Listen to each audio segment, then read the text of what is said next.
Assalamualaikum warahmatullahi wabarakatuh.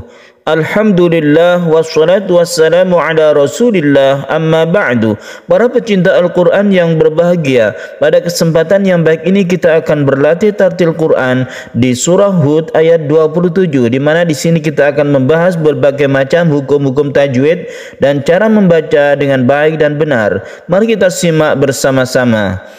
A'udzu billahi minasy syaithanir rajim. Bismillahirrahmanirrahim. فقال الملأ الذين كفروا من قومه ما نراك إلا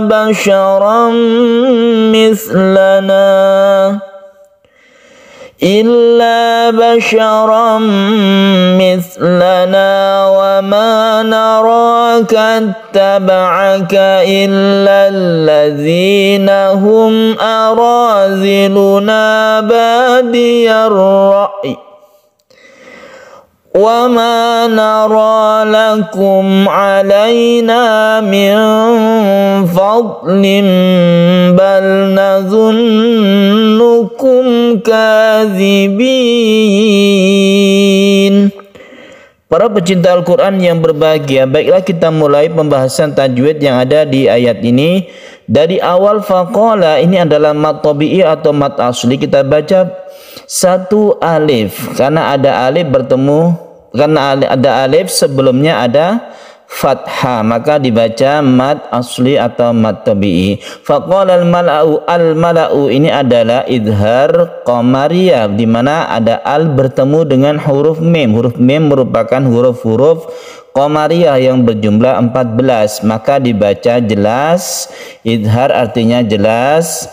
Suara sukun lamnya ini, lamnya harus dibaca jelas, tidak diidghamkan ke huruf berikutnya. Al-mala'u, mala'u ini pendek lamnya, langsung kepada u. Faqala al-mala'u allazina kafaru min qaumihi, ada nun mati bertemu dengan qaf, kita sebut dengan ikhfa.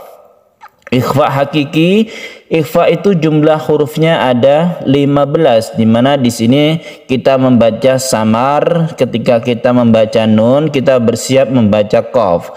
Memang untuk huruf qaf dan kaf itu membentuk suara eng ya, karena memang ketika kita menyiapkan huruf qaf memang membentuk suara tersebut. Lain dengan huruf-huruf yang lainnya, sesuai dengan hurufnya kita bentuk suara yang samar seperti itu. Contohnya seperti ini. Untuk menyempurnakan ikhfa'nya maka kita dengungkan min qaw. Jadi ketika min ini kita bersiap membaca qaf, itu cara membaca ikhfa yang benar. Min qaumihi ma naraka, qaumihi ma naraka. Hak ini disebut dengan hak dhamir. Hak dhamir itu adalah kata ganti. Kata ganti yang diapit oleh dua huruf hidup, dua huruf yang berharokat hidup, di mana di sini ada mim yang berkasrah dan mim yang berfathah, maka haknya ini dibaca satu alif. Ini disebut dengan matsilah qasirah. Matsilah qasirah itu seperti itu. Jadi dibaca satu alif karena dia diapit oleh dua huruf hidup. Qaumihi ma naraka illa basyara.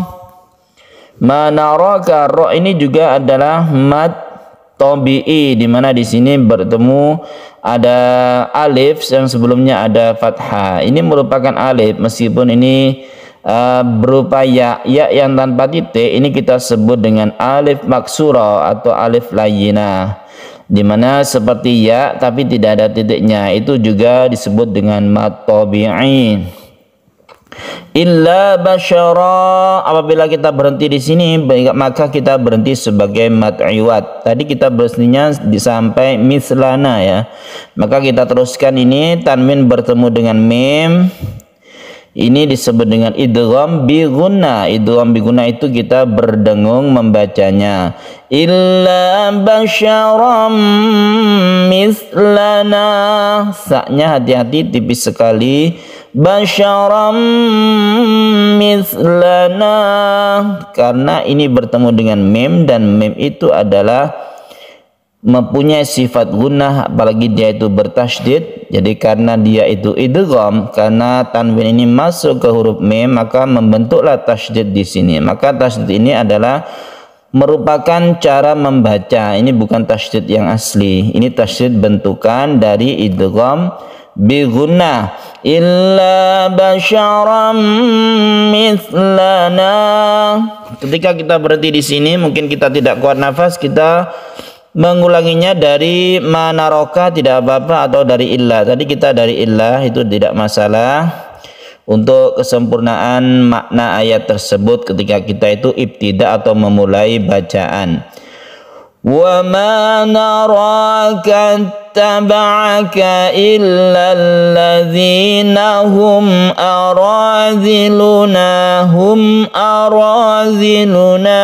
Mim mati bertemu dengan hamzah kita sebut dengan idhar syafawi. Kemudian di sini ada mat tabi'i lagi, ini juga mat tabi'i, mat asli. Kemudian yang kita lihat di sini, yang perlu kita perhatikan di ayat ini, yaitu ketika sukunnya itu ada dua, yaitu ketika kita waqaf di tanda waqaf ini, di mana tanda waqaf ini adalah tanda waqaf jim, yaitu artinya jaiz. Jaiz maksudnya adalah boleh berhenti, boleh terus. Ketika kita berhenti, maka kita mewakafkan atau mensukun huruf ya ini, sehingga ada dua sukun, sukun hamzah dan sukun ya.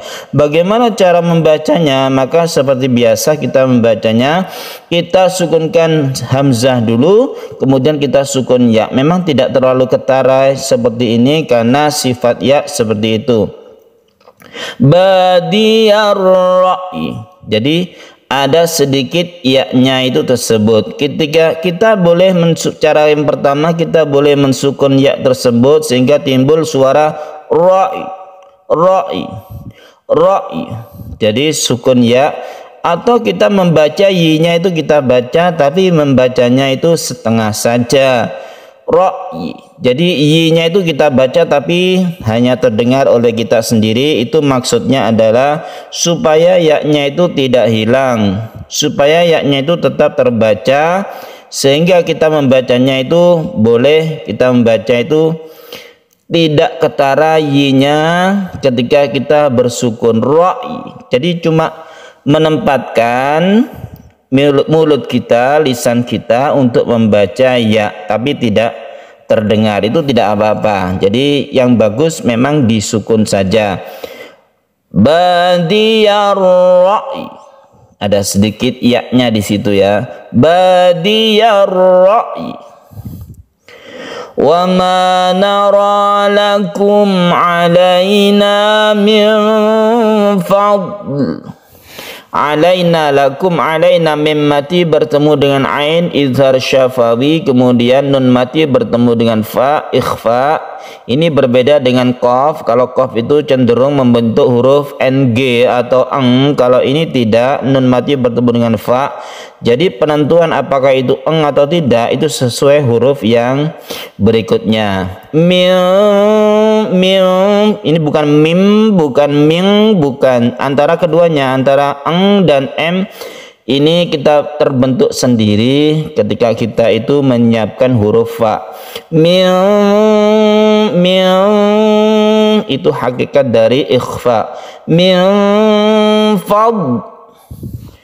Min fadlim, ada sukun dot, yang dot ini bukan qalqalah. Ini seringkali saya tekankan karena banyak sekali orang membaca dot itu diqalqalahkan, padahal dia itu tidak mempunyai sifat qalqalah. Jadi jangan dipantulkan, ditahan ya.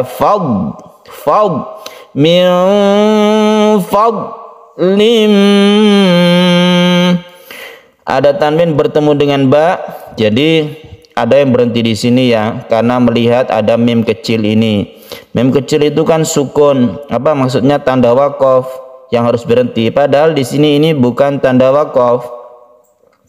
Mim yang kecil ini adalah tanda iklab. Bedakan antara tanda waqaf dan tanda iklab.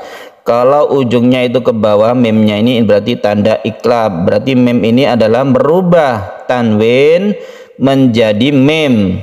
Jadi membacanya fadlim, lim menjadi lim. Nah, ini tandanya mim, bukan berhenti di sini, bukan. Ini bukan tanda waqaf. Apabila kita berhenti di sini, mim fadl seperti tadi, maka kita ngulangi lagi dari mim fadlin, begitu. Karena ini bukan tanda waqaf. Kalau tanda waqaf yang satunya itu yaitu mim, itu namanya waqaf lazim, harus berhenti. Tapi kalau ini adalah tanda baca untuk iklab. Dan kita panjangkan sedikit untuk iklab ini ya. Min fadlim bal nazunnukum kadzibin. Ini juga kita panjangkan nun yang bertasyid, gunnah musyaddadah. Kemudian kita bertemu lagi dengan idhar syafawi, mim bertemu dengan kaf tidak berdengung. Nazunnukum kadzibin, ditutup dengan mad aid li sukun yang panjangnya 1, 2 atau 3 alif. Itulah penjelasan tajwid yang ada di ayat ini. Mari kita ulangi dari depan, silakan ditirukan. Semoga kita mendapatkan keberkahan dari pembacaan ayat ini. فَقَالَ الْمَلَأُ الَّذِينَ كَفَرُوا مِنْ قَوْمِهِ مَا نَرَاكَ إِلَّا بَشَرًا مِثْلَنَا مَا نَرَاكَ إِلَّا بَشَرًا مِثْلَنَا وَمَا نَرَاكَ اتبعك إلا الذين هم أراذلنا بادي الرأي وما نرى لكم علينا من فضل بل نظنكم كاذبين. Sadaqallahul azim. Para pecinta Al-Quran yang berbahagia, demikian latihan tartil Quran kita. Semoga bermanfaat. Wassalamualaikum warahmatullahi wabarakatuh.